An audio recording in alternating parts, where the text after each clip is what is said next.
वंदे मातरम। नमस्कार, जय श्री राम। पश्चिम बंगाल एक बार फिर चलते हैं। ममता बनर्जी की ममता एक वर्ग विशेष पर ज़्यादा ही उमकती है, निकलती है, बहती है, और दूसरा वर्ग सनातनी वर्ग, हिंदू वर्ग, जिसके प्रति उनके मन में बार बार रुकावट आती है प्रेम बरसाने में। वे अभी एक जगह ऐसी गई जहाँ पर उन्हें मंदिर के सामने, देवता जी के सामने, भगवान के सामने ऐसे वो घड़ियाल बजा रही थी, जो छोटा सा अपना रहता है ना वो बजाने का।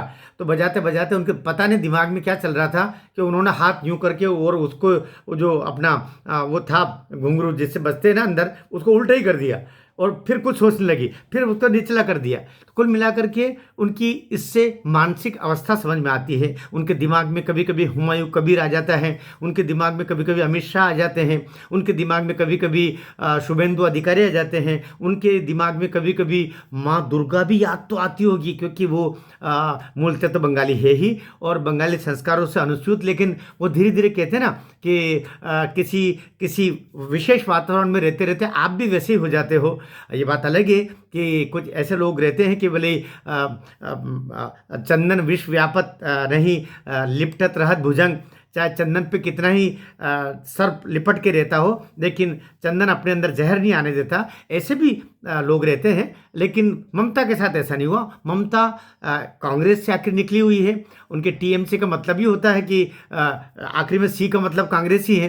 तो तृणमूल कांग्रेस, तो तृण एक तरफ रह गया, वो मूल को भी भूल गई है। अब केवल कांग्रेस रह गई। कांग्रेस जो सदैव से तथाकथित धर्मनिरपेक्षता के नाम पर हिंदुओं का अपमान करने वाली पार्टी रही है, उसी के तहत वो उसमें है। और अभी जो 2026 का विधानसभा चुनाव है, उसमें मुझे लगता है कि बहुत बहुत उल्टी गिनती शुरू हो चुकी है। और ममता जी स्वयं समझ रही है कि चाहे वे कितनी ही योजनाएं बना ले, व्यक्ति जब धर्म और अपने परिवार की प्रतिष्ठा, इज्जत, अपनी महिलाओं की इज्जत, बेटियों की इज्जत, महिलाओं के साथ में दुराचार, अपने घर पर आक्रमण, इन सब को देख के चलता है, तो फिर वो निर्णय वही करता है जैसा महाराष्ट्र में हुआ, जैसा दिल्ली में हुआ, जैसा उत्तर प्रदेश में हो रहा है, जैसा अन्य प्रदेशों में हो रहा है। तो अभी मुझे लगता है कि बिहार का जो रूप है,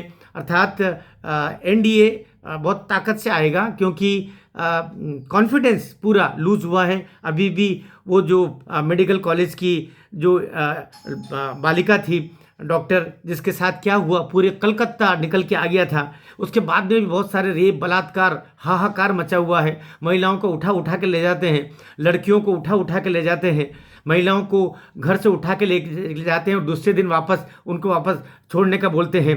थाने पर कोई सुनवाई नहीं हो रही है। थाने स्वयं एक तरीके से टीएमसी के कार्यकर्ता वहाँ पर मूंछ मरोड़ के बैठे रहते हैं।